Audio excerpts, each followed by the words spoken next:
ล่างๆบ่นิ้วเนาะถือว่ามาฮอดอย่างปลอดภัยเด้อพี่น้องเด้อเนาะเดินทางมาฮอดอย่างปลอดภัยพี่น้องเอ้ยพี่น้องเนาะบ่มีปัญหาหยังพี่น้องเอ้ยโตนี่แหละพี่น้องเอ้ย200ก้อนแต่ก็ลืมนับพี่น้องเอ้ยจะครบบ่ครบน่าจะครบอยู่ดอกน่าจะครบอยู่บ่เป็นหยังดอกนะพี่น้องเนาะเพราะว่าทางพ่อเพิ่นก็น่าจะเซียนนะบ่ยากดอกนะพี่น้องเนาะเนาะใส่ผ้าเอ้ยโอ้เล็บเจ้าหั่นนะโอ้โอ้ยให้กว่ามือเจ้าก้นอันนี้หนาวบ่ทำความสะอาดตัวเองแน่เห็นว่าก็ได้สมัยบอกสอนอยู่ตลอดกับบ่จื้อบอกคือเดี๋ยวใดฮะก็บ่อยากปฏิบัติบ่อยากปฏิบัติเลยตัดหามเทปเอาแล้วเห็นเนาะความสะอาดเป็นนักเลงบ่เป็นได้นักเลงเป็นทหารตำรวจแล้วก็เป็นยูทูบเบอร์อย่างตัวใดนักเลงเขาบอกอยู่เด้ไปหาไม่มาพาแล้วจ้อยพี่น้องเอ้ยยังบ่ฮู้จักอยากเป็นหยังดอกพี่น้องจะคุดมันอะโบแมนคุดได้ใดก็จะคุดยังโบแมนเห็นแล้วหัวมันอิดได้อิดบ่เฮ้หางมันเดี๋ยวจะคุดน่ะถึกแล้วอุ้ยมันแก้วมันโบแมนหัวมันนั่นนี่ใส่เบิ่งมันเป็นหัวมัน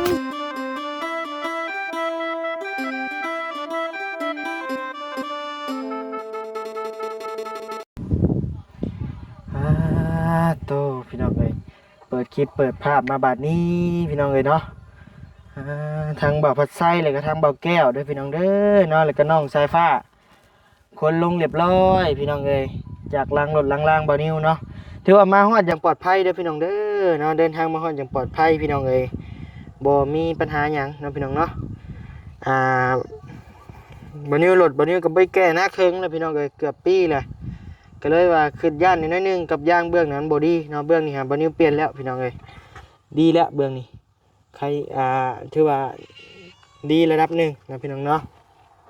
มันจะเลิกบุขึ้นย่านบันไดแต่ว่าทางเบื้องนั่นน่ะบอดี้พี่น้องเลยมันอยากแตกแล้ว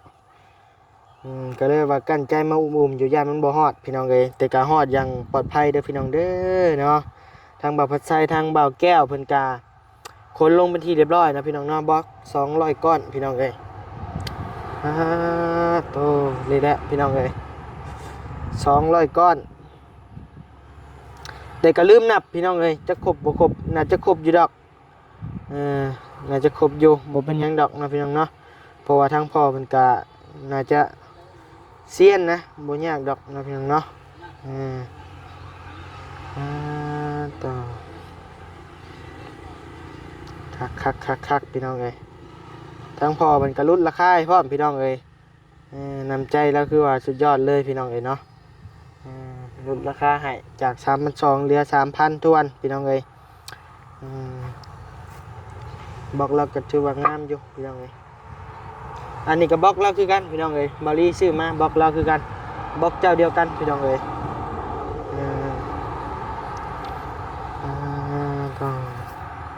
หอดเฮือนหอดซานน้องสายฟ้าเป็นที่เรียบร้อยเด้อพี่น้องเด้อเนาะเดินทางมา2คนกระเป๋าพัดไซคือเก่าคือเดิมพี่น้องเอ้ยอันนี้ทางบอลี่ซื้อมามื้อวานนี้พี่น้องเอ้ยเนาะต้นหนึ่งถือว่า20 กว่าสอบ20 สอบต้นหนึ่งพี่น้องเอ้ยสอบละ50 โลสบายดีเด้อบ่าวพัดไซบ่าวพัดไซเปลี่ยนช่องเป็นอันยังก็พอยังก็ตะวันพาอีกก่อนพอตะวันเมลาพอตะวันเมลาโอเคเห็นอยู่ชัดแจ๋วโตเนาะลงไปแล้วกี่บาทชุดกันใช่6 นาที 20,000 กว่า2 คนเบิ่งโอ้ยพี่น้องเอ้ย20,000บ่แล้วก็ครับไปลงคลิปมาโดย ถ้าพี่น้องอยากเบิ่งคลิปคนลงเด้อพี่น้องเด้อเนาะไปเบิ่งอยู่ที่ช่องพอตะวันเมล่าเด้อพี่น้องเด้อเนาะคือว่าทางเบาตุบี้แหละเป็นผู้ถ่ายก็ได้ช่องพ่อเพิ่นพี่น้องเอ้ย ไปสู่เฮ็ดดอกผ่านมาหลายเดือนแล้ว น้อย เอามาใช้แหละเสียวมาอัน เฮ็ดเป็นช่องน้อยจะเปลี่ยนชื่อเจ้าซะข่อยว่า เสียวมาปั้นเอามาทำใหม่เลย น้อยพอดีเป็นช่องซะเฮ็ดเป็นช่องสำรอง ประมาณนั้นแหละ เปลี่ยนเป็นชื่อเจ้าน่ะ เนาะ เปลี่ยนชื่อว่าลูกชายกุ๊กอกหักตลอดบ่แม่นเนาะว่านิ้วพี่อกหักตลอดพี่น้องเอ้ย บอกว่าเนาะ อืม อย่างว่าเพิ่งก่อนเพิ่งไปเรื่อย โดย ๆถ้ามันตอบรับดีกัน โดย แต่ก็เสร็จไปเรื่อยๆอยู่ โดย เรียนสอบไป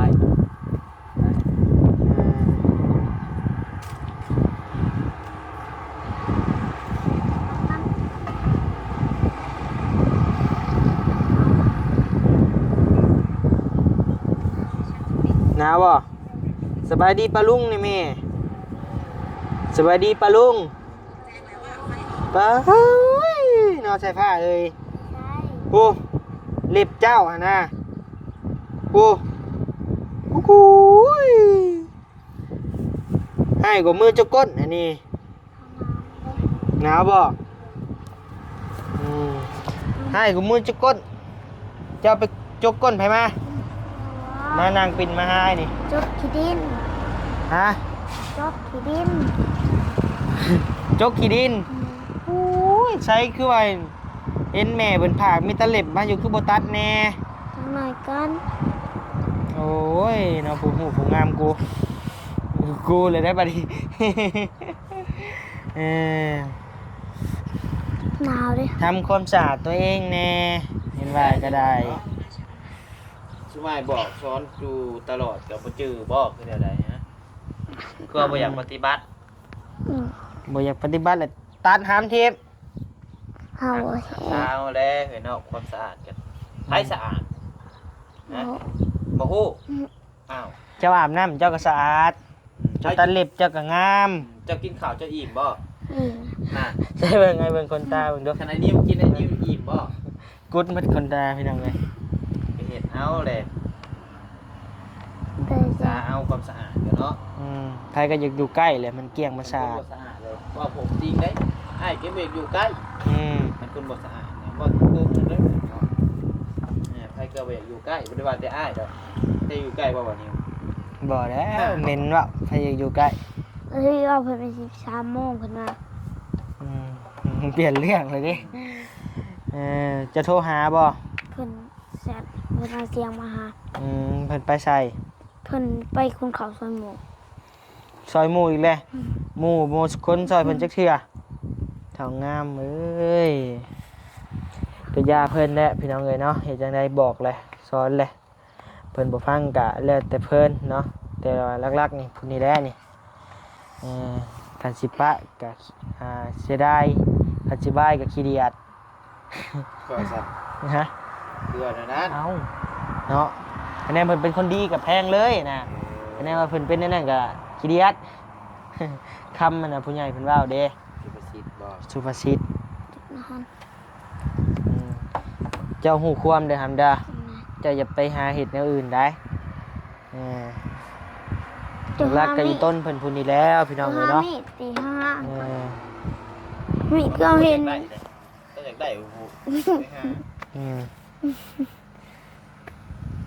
ใหญ่มาสิเป็นหยังฮะ ยังบ่ฮอด เป็นนักเลง บ่เป็นได้นักเลงเป็นทหารตำรวจแล้วก็เป็นยูทูบเบอร์อย่าตัวใด โอ้ นักเลงเขาบอกอยู่เด้ ไปหามีดมาพา เนี่ยจ้อยพี่น้องเอ้ยยังบ่ฮู้จักอยากเป็นหยังดอกพี่น้องเอ้ยยังน้อยอยู่คะแนนเป็นทหารแล้วไปเป็นกับไอ้แก้วเด้อมื้อนี้เป็นมื้อพักเพิ่นทางไอ้แก้วก็ได้พี่น้องเอ้ย หรือว่าที่อยู่คำว่าเด็กเล็กมา บัดนี้มามื้อนี้ก็ได้พักท้องนำไอ้แก้วแล้วพี่น้องเอ้ยเนาะมาฮอดกินนั่งกินข้าวนํเราเนาะเพิ่นย่างไปหาเราก่อน เขานั่งอยู่ แบงค์ เออไปมาพี่ต่อไปหาไอ้แก้วปุ๊ แม่บ ส น บาย เขาน ดี อนเลย เบาแก้วชาแนลเนาะโดยต่อก ำลังอัดคลิป กำลังอัพคลิปลงบ่ แม่แล้ว ใช้เบิ่งชื่อช่องเจ้าบ่าวแก้วชาแนลพี่น้องเอ้ยผมกำลังสิอัพคลิปลงให้พี่น้องเบิ่งชมนำกันพี่น้องเอ้ย วันนี้อยู่ขั้นหลัง กดแชร์เด้อกดติดตามให้ โดย มีกำลังใจเฮ็ดคลิปต่อไป โดย ขั้นหลังเลย ใช่นี่คือเห็นตานี่ อืม ขั้นหลังเดียวเนี่ย ฝากติดตามให้เพิ่นเด้อพี่น้องเด้อให้มันผ่านแล้วนี่โอ้พันกับ200แล้วบ่นี่ เจ้า โอ้พี่น้องเอ้ย เลย ฝากพ่อแม่พี่น้องไปเบิ่งไปชมหน่อยเด้อพี่น้องเอ้ย ไปเด้อ เพิ่นก็มาเป็นยูทูบเบอร์สายบุญนี่แหละพี่น้องเอ้ยจิตใจมักช่วยเหลือเนาะก็มักในการทำคลิปเฮ็ดคลิปพี่น้องเอ้ย เขาขั้นหลังเมื่อกี้ วันนี้บ่าวแก้วก็มาหาน้องสายฟ้าคือเก่าพี่น้องอ่า โดย ผู้จักน้ำเพิ่นก็สิหามื้อแล้วแต่ โอ้ ว่าเฮาก็ฮัก เจ้า แป้งเพิ่นใด โดย ได้มาเราตลอดนะ โดย โดยมีหยังก็เฮาก็สิฝากดูแลล่ะเฮา โดย โดยโดย ทางไอ้แก้วนี่เป็นคนไทยบ้านใด คนใส่กล่อง เซกอง โดยอยู่แพงใส่กล่ โอ้ องมา เจ๋ยเอ้ยไกลแท้นี่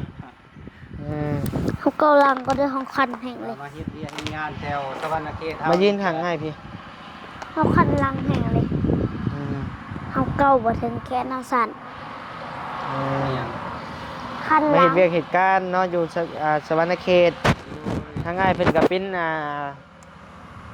เป็นราชการ เป็นข้าราชการพี่น้องเลยเพิ่นกาข้าราชการนี่กับเพิ่นกาบางง่ายๆกับผู้หับใส่ชาติซะเนาะ แม่แล้ว เพิ่นกะว่าง่ายกับเป็นรับใช้ชาตินะพี่น้องเนาะเป็นนี่แหละเพิ่นวางเรียกเพิ่นกะมาสนมาซอยกันพี่น้องเอ้ย โดย ก็ดีได้แล้วเนาะมาสนมาซอยกัน เราแก้วก็มักฮักเพลงไปมากะตอนฮับดีได้ โดย อะไรก็ได้บ่เคยรังเกียจผู้ใดแล้วก็ เออ บ่เคยว่าสิเว้าน้ำพี่ผู้นั้นแล้วก็แบบกันนะสะบ่ได้ โดย ไป โด ฮัก ย เพลงไป โด มาย คือเบาลีเพิ่นได้เจอนำเบาแก้ว2-3เทื่อก็เพิ่นฮักเพลงครับเขาคือเก่าได้ โดย และมานำกัน โดย ช่วยกันเนาะเฮ็ดหยังได้ก็ซอยๆกันมาเลยกัน โดย สู่ไปแล้วเนาะตอนนี้ก็ช่องยังบ่ทันผ่าน แม่น บ่ได้เงินคือบ่นิวคือกันพี่น้องเอ้ยบ่นิวก็ยังบ่ได้เงินเนาะกับมีแต่ฝากพ่อแม่พี่น้องไปติดตามชมคลิปเพิ่นให้ในเด้อพี่น้องเอ้ย โดย เพิ่นก็มาถ่ายน้องสายผ้าคือกันนี่แหละพี่น้องเอ้ยมาสดมาซอยกันเมื่อเช้านี่ก็บ่นิวก็ฝากท้องนํทั้งไอ้แก้วนี่แหละพี่น้องเอ้ยแกบอกมาหิวข้าวหรือว่าพอดีทั้งง่ายเพิ่นซื้อปลาดุกมาว่าซั่นพอดีได้กินนั่งกินข้าวนํเพิ่นก็อิ่มท้องซ้ำบ่นิวก็ได้คักแล้วเนาะมาโลดมาช่วยเหลือกัน แล้วก็เลยคนออก โดย เพิ่นก็โดย มาฮอดก็ได้รางวัลใหญ่เลยคนบล็อกลงพี่น้องเลย เอานิ้วขึ้นเอาบล็อกมาก็ โดย ดีเอาก็ได้คนลง โดย นี่ก็ขอบอกขอบใจเพิ่นเนาะที่มาช่วยเหลือน้องสายฟ้าเพิ่นก็คือน้องมุนทวีก็บ่แก้วมา2-3มื้อก็เห็นแต่เทื่อเดียวพี่น้องเอ้ยจัก ยังบ่เคยเห็นบ่ แม่นถ้าก็เห็นเทื่อเดียว โดย มีแต่มาลิ้นน่ะ บ่เป็นหยังดอก น้อง นี่แหละเออ คือน้อง เดี๋ยวจังได๋ สายฟ้า เพิ่นก็มาเพิ่นไปอันคนเข้าว่าซั่น เอ้ย 4 โมงบ่ 4 โมงพู้จักสิเอา3หรือ4นี่ เอาจังได๋ก็สู้ๆได้เด้อ โดยขอบใจ เฮ็ด หลายๆ ต่อไป โดย เฮ็ดจนได้ผู้แหละในใจเฮามักเนาะ แม่น เฮ็ดเฮ็ดจนผู้แหละจนว่าหมดคักหมดแนวเลยสู้ไปเนาะ โดย เฮาก็คือเจ้านี่แหละเฮาก็สู้มา6-7 เดือนแหละ โดย ก็ยังบ่ได้ แต่ว่า ก็สู้คำว่าสู้คือว่าเว้าคำว่าสู้นี่มันสู้ได้ตลอดนะ แม่น บ่แพ้ภัยมีสู้โลด แม่น ใส่เลยเด้อ โดยไปทางหน้าติ๊กๆไปเลย โอ้ย บ่ต้องท้อผู้ใดล่ะเฮ็ดได้ก็เฮ็ดไปเลยก็มันนะ โดย โดยขอบใจ เด้อ เลย มื้อเช้านี่ก็โทรหาเจ้าบ่ แม่นมื้อเช้านี่ก็โทรหาตอน8 โมง 9 โมงนี่ โทรหาเจ้าว่าได้น่ะ โทรหาว่าไอ้แก้วจะอยู่ไสวะไอ้แก้วก็เลยบ่าวแก้วก็เลยตอบว่าอยู่เฮือนว่าตอนนี้ทางน้องเพิ่นก็ว่าน้องน่ะอยากเข้าของ แนวกินมันบ่มีแล้วว่ามีแต่ข้าวของกินบ่มี มีอยู่แต่เพิ่นขี้ข้านเฮ็ดเพิ่นมัก บ่ อ้อนคนแม่นบ่ แล้วเราน้องกับผู้น้อยเด้ก็เฮ็ดกิน โดย ก็ยังบ่ทันอันเก่งอะนะ เป็นอยู่ เป็น หักมักอ้อนคน แม่น เพราะว่าเว้าง่ายๆก็อันเพิ่นขาดความอบอุ่นพี่น้องเอ้ แม่ ย น เพิ่นเห็นภัยหักแพงเพิ่นก็ แม่น หักหาบ่นิ้วน่ะอุ้ยพี่น้องเอ้ย แม่น ทั้งโทรทั้งแชทเฮ็ดกล้าให้กล้ายังมาตะพึดตะพือ แม่น เนี่ย บ่ เพิ่น แก้ว อ้อ ก็ น เพล เป็น งได้ โดย มาเห็นมือทำอิฐก็โอ้เพลงน้องเด้แล้วก็ถ่ายไปน้ำแล้วก็มือต่อมาก็มาอีก โดย มาแต่เช้ามาเผาน้องเลยมาเฮ็ด มาโลดมาโลด โดย ช่วยเพิ่นนำกันเฮามันช่วยยังบ่ได้ก็ช่วยเหือช่วยแห้ง แม่น คือเฮากับตะกี้ก็นี่แหละนี่ช่วยยังบ่ได้ก็กงไม้หยังนี่เฮาเลยล้มหมดนี่แถวนี้ โอ้ เฮาเลยจัดการแถวนี้ แม่ กัน น เฮ็ดให้ได้เฮามันช่วยยังบ่ได้หลายก็ช่วยเหือช่วยแห้งไปก่อน แม่นล่ะ ถ้าว่ามีทางผู้ใหญ่ใจดีนั่นนี่มากะจังหวะกันช่วยน้องเพิ่นนำกันมีแต่ให้อ้ายสู้ๆแหละ โดย มันกะเพื่อสิเฮ็ด YouTube ได้มันก็บ่แม่นเรื่องง่ายเพื่อสิสร้างรายได้ได้กะ โดย เว้าหลอนๆเลย มาบ้านค่อยมาเลยได้ ค่อยเมื่อยเลย ค่อยเมื่อย เอาเด้อมีแต่เดี๋ยวเอาสิพานหาเลาะเบิ่งนี่ก่อน โดย โดยสบายดีเด้อ สวัสดี โยใช่นี่สิเฮ็ดหยังอีกบัดนี้ ตัวบรรยากาศหนาวๆพี่น้องเอ้ยลมแห้งพุ่นเบิ่งกงไม้พุ่น ภาษาพลังงานภาษางานก้อยปูน พอสร้างกำลังมาพอสร้างจะขี่โดยสารมาเพิ่นไปเอาเครื่องมือพี่น้องเอ้ยก็เลยทางบ่าวนิ้วกับบ่าวปัจจัยเข้าไปหาอยู่เฮือนน่ะบ่เห็นเพิ่นไปเอาเครื่องมือ ภาษาปะ บ่ได้น้อยก้อยเฮ็ดบ่ทันเห็นได้หยังน่ะบ่ เจ้าเฮ็ด โอ้ไอเฮ็ดบ่ได้เป็นได้อืม หาผักไทยเฮ็ดเลยเป็น เป็นบ่ เป็น บ่นิ้วก็เป็นหวัดพี่น้องเอ้ยเป็นไข้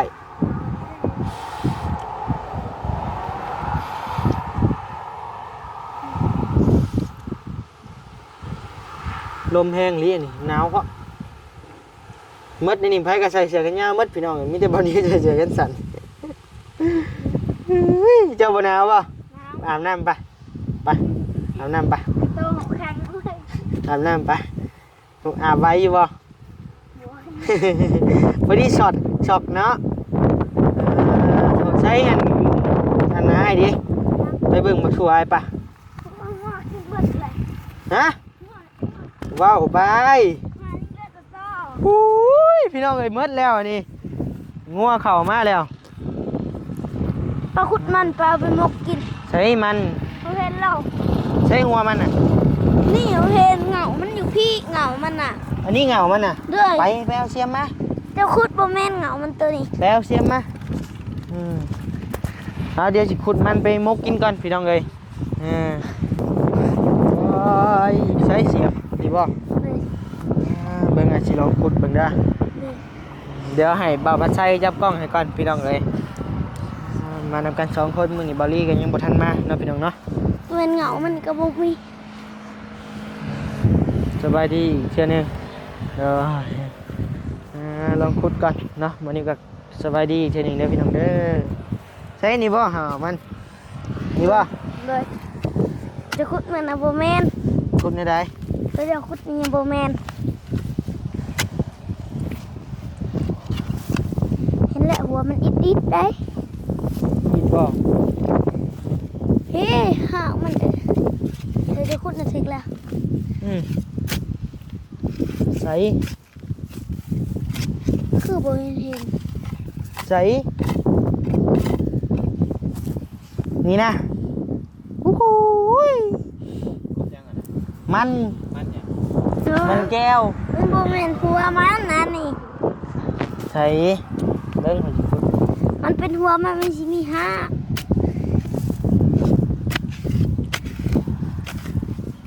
โอ้ใส่หัวบริมี มาพี่เองสิคุด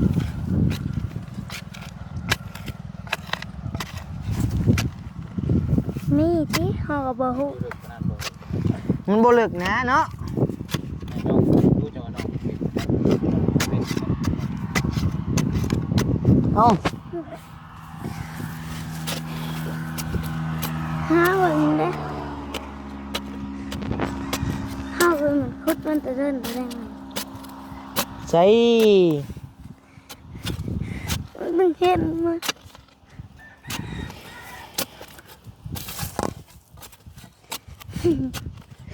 มีมันตัวกันน่ะ เนี่ย ห้าบ่ฮู้เด้ อ่า ห้าปลูก เอา แต่ เนาะพี่น้องเนาะบัดนี้บัดนิ้วกาสิจบคลิปไว้ก่อนเนาะพี่น้องเนาะไปทำห้องเลย หนาวแฮงดิ ไม่รู้แต่ เดี๋ยวบัดนี้สิมาแจ้งพี่น้องเด้อเนาะว่า เรื่องหมูกระทะมื้อนี้บ่ได้กินเด้อหำเด้อ โดย เพราะว่าอาสิเมื่อตะเว้นมีเวียกเด้อ โดย เอาเป็นมื้ออื่นอาสิมาซื้อมาให้กินเด้อ โดย รับแจ้งทางผู้ใหญ่ใจดีแล้วก็ FC เนาะทางมื้อนี้ก็โมฆะไว้ก่อนเรื่องหมูกระทะเนาะพี่น้องเนาะเพราะว่าทางบ่นิวมีเวียกด่วนเนาะพี่น้องเนาะสิได้กลับเมื่อตะเว้นพี่น้องเอ้ยเพราะว่าก็บ่เชิงว่าเวียกดอกแต่ว่ามันเป็นวันเกิดหมู่คนสำคัญเนาะพี่น้องเนาะหมู่ที่ว่าเฮียนนํกันแต่น้อยดินนํกันแต่น้อย แต่โอ้โหบ่ว่าแต่น้อยดอกคือว่าเกิดมากันสำว่า กินกันบ่ได้ แม่นป้าหิมกันบ่ได้ก็เฮียนทำเฮียนมานำกันกับบ่แม่นผู้อื่นผู้ใกล้ดอกพี่น้องก็อาจจะฮู้บ่นี้ว่ามาเนาะบ่จอดพี่น้องเอ้ยพี่น้องก็อาจจะฮู้อยู่ โตแล้วมาจะมือนั่นนะ แม่นวันเกิดเพิ่นมื้อนี้ก็เลยว่าทิ่มป้ากันบ่ได้พี่น้องเอ้ยต้องไปซอยเวียกซอยงานและเพราะว่าหมู่คู่กันมาหลายคู่หลายคนพี่น้องเอ้ยต้อง แล้วก็หัวมัน